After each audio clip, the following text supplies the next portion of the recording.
బోరగడ్డ వేదవ్యాస్ తెలుగుదేశం పార్టీలో చేరారు. విజయవాడలో జరిగిన కార్యక్రమంలో ముఖ్యమంత్రి చంద్రబాబు కండువా కప్పి వేదవ్యాస్ను పార్టీలోకి ఆహ్వానించారు. ప్రస్తుతం ముఖ్యమంత్రి మాట్లాడుతున్నారు. ప్రత్యక్ష ప్రసారం ద్వారా చూద్దాం. మళ్ళీ అడ్డపడి ఆ పోర్ట్ రాకుండా చేయాలని ప్రయత్నం చేశారు. ఇంకో పక్క పోలవరాన్ని వ్యతిరేకిస్తారు. రాజధాని పైన కోర్టుకు పోతారు. భోగాపురం ఎయిర్పోర్ట్ వ్యతిరేకిస్తారు. నిన్నే పశ్చిమ గోదావరి జిల్లాలో ఏవైతే ఒక ఫుడ్ పార్క్ వస్తే దాన్ని వ్యతిరేకించే పరిస్థితికి వచ్చారు. అంత మనకు ఈస్ట్ గోదావరి జిల్లాలో ఒక దివి ల్యాబొరేటరీస్ అయితే ఒక ఇండస్ట్రీ పెడితే దాన్ని వ్యతిరేకించారు. మామూలు వాళ్ళైతే భయపడతారు. నేను ఒకటే చెప్పాను, నీ ఆటలు నా దగ్గర సాగవు. ఎవరైనా అడ్డొస్తే ముందుకు పోవడం తప్ప వెనక్కి వచ్చే సమస్య లేదు. మొన్నే మీరు చూశారు, మనకు స్పెషల్ స్టేటస్ కావాలన్నాం. నాకు కూడా కావాలని ఉంది. కానీ ఆ రోజు వాళ్ళు చెప్పింది, మేము కొన్ని కారణాల వల్ల స్పెషల్ స్టేటస్ ఇవ్వలేం. అదే సమయంలో స్పెషల్ స్టేటస్కి ఎంతైతే డబ్బులు వస్తుందో అవన్నీ తూచా తప్పకుండా స్పెషల్ ప్యాకేజీలు ఇస్తామన్నారు. నేను దానికి ఒప్పుకున్నాను. ఒప్పుకుంటే దాన్ని విమర్శిస్తారు. అంటే వీళ్ళ ఉద్దేశం ఏంటి? డబ్బులు రాకూడదు, మనం అభివృద్ధి కాకూడదు, ప్రాజెక్టు రాకూడదు, దానివల్ల మనం నష్టపోవాలి, వీళ్ళకి రాజకీయ లబ్ధి పొందాలి. ఇది ఎక్కడ దుర్మార్గమైన కార్యక్రమం? మీరే ఆలోచించాల్సిన అవసరం ఉంది. ఈరోజు రాష్ట్రంలో మనం చూస్తున్నాం, ఒక పార్టీ కాంగ్రెస్ పార్టీ, ఈ రాష్ట్రానికి ద్రోహం చేసిన పార్టీ, మన పొట్టగొట్టిన పార్టీ. రెండో పార్టీ వైఎస్ఆర్ కాంగ్రెస్ వైసీపీ. వీళ్ళు కూడా మనం చూస్తే ఈ రాష్ట్రానికి అన్యాయం జరిగే కాకుండా కాంగ్రెస్ తో లాలూచబడి కుటిల రాజకీయాలు చేసి ఈరోజు మనం దెబ్బతీశారు తప్ప ఇంకోటి కాదు. అలాంటి ఈ పార్టీ ఇంకే రాష్ట్రంలో ఎవరున్నారంటే కమ్యూనిస్ట్ అయితే ఎక్కడా పెద్ద ఉండే పరిస్థితి లేదు. నేను అందుకనే ఒక పిలిపిచ్చాను. ఈరోజు ఊహించని పనులు చేశాం. ఈరోజు ఒకసారి చూడండి, 200 రూపాయలు పింఛను. నేను ఒక మాట చెప్పాను, మీ పిల్లలు చూసుకోలేకపోయినా మీ ఇంట్లో పెద్ద దిగ్గా ఉంటాను, పెద్ద కొడుకుగా ఉంటానని చెప్పి 1000 రూపాయలు పెంచిన ప్రభుత్వం ఈ తెలుగుదేశం ప్రభుత్వం. ఆహార భద్రత కోసం 5 కేజీల బియ్యం ఈ పాస్ పెట్టి ఇండ్లకే పంపించాం. చంద్రన్న బీమా పెట్టి 5 లక్షల రూపాయలు ఎవరైనా యాక్సిడెంట్ చనిపోయినా, పూర్తిగా వికలాంగులైనా 5 లక్షలు ఇస్తాం. పాక్షికంగా వికలాంగులైతే 3,60,000 ఇస్తాం. సహజ మరణం అయితే 30,000 ఇస్తాం. అంత్యక్రియలకు 7,000 రూపాయలు ఇస్తాం. 2 పిల్లలకు చదువుకి వాడు కూడా సహాయం చేస్తున్నాం. ఈరోజు ఒక వ్యక్తికి భద్రత ఉండాలి. మనం చనిపోతే మన కుటుంబం అనాథులైపోతారు, రోడ్డు మీద పడతారని అభద్రతాభావం రాకూడదని ఈ కార్యక్రమానికి నాంది పలికాం. ఈరోజు అన్ని కులాల్లో పేదవాడిని చదివించడం కోసం ఈరోజు డబ్బులు లేకపోయినా పెద్ద ఎత్తున నిధులు పెట్టాం.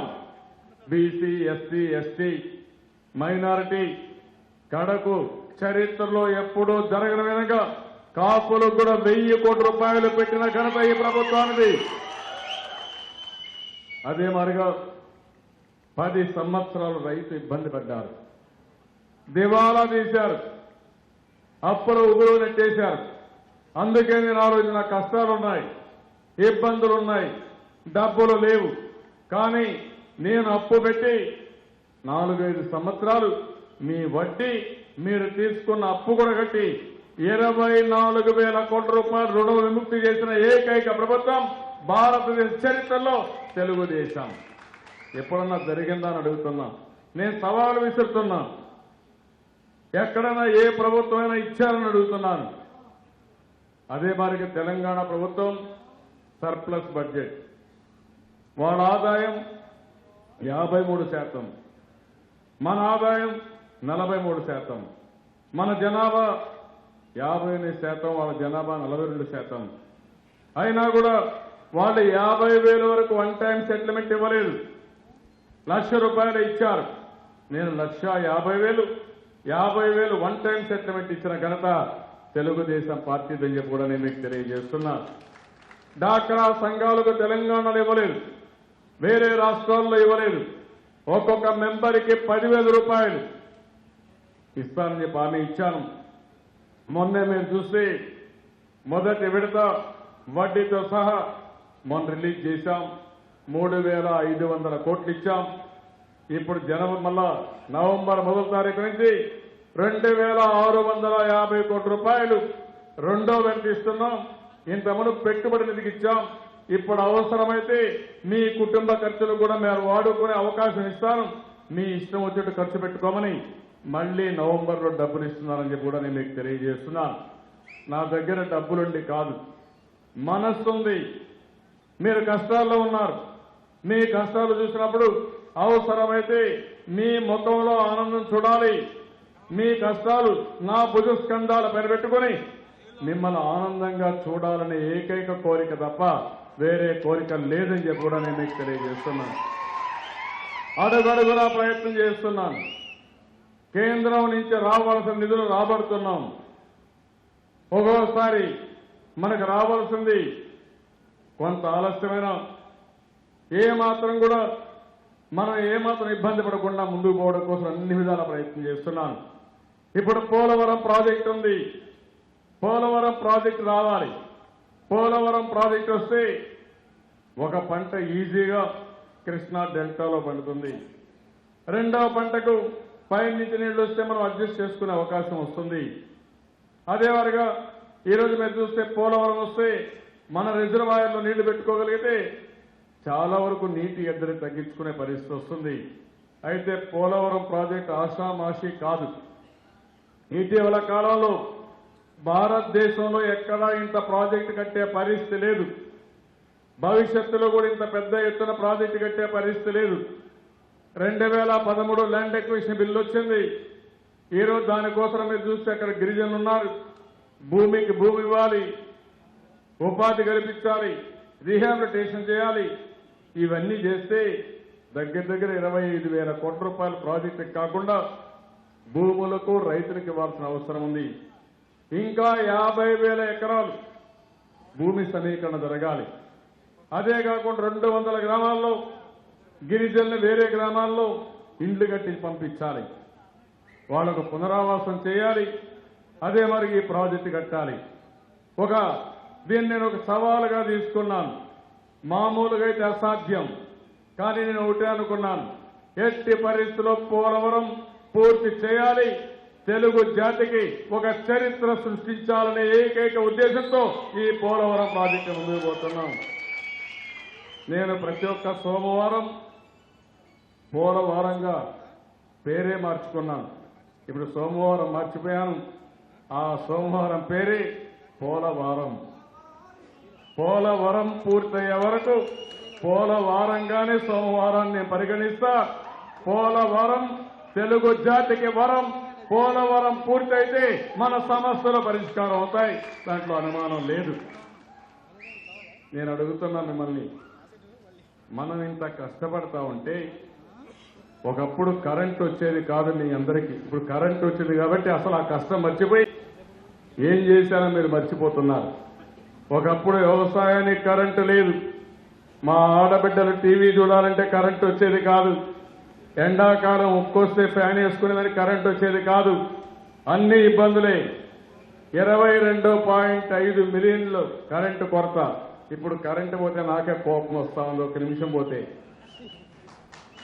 ఎందుకంటే కరెంటు పోవడం మర్చిపోయాం. ఇప్పుడు కరెంటు పోతే ఎందుకు పోయింది తిట్టే పరిస్థితిలో ఉన్నాం. కరెంటు ఎప్పుడూ రాకపోతే ఎప్పుడో వస్తే ఆనందపడ్డాం. ఇప్పుడు కరెంటు ఎప్పుడో ఒకసారి పడిపోతే చీకాకు వచ్చే పరిస్థితి వచ్చిందంటే అది తెలుగుదేశం పార్టీ దూరదృష్టి. ఏదైనా చేయాలనే ఒక కమిట్మెంట్. గ్రామాల్లో సిమెంట్ రోడ్లు వేస్తున్నాం, చూస్తున్నారు మీరు. సిమెంట్ రోడ్లు కానీ మురికి కాలువలు పెద్ద ఎత్తున కడుతున్నాం.